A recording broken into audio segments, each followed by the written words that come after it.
Hello and welcome back to Initial Solution.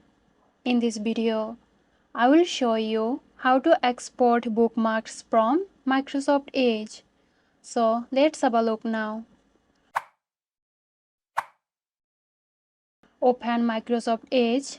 Click on these three dots from the top right corner. Click Favorites. Click on these dots. Select Export Favorites. A new window will appear. Choose the location where you want to save the bookmark file and give it a name. After selecting the location, click on the Save button. This will export your bookmarks to the specified file on your computer. So there you go. Hope you found this tutorial helpful. Stay tuned for more helpful tutorials here at Initial Solution. This video is sponsored by Girosoft. Girosoft offers graphic design, UI UX design, digital marketing and web development.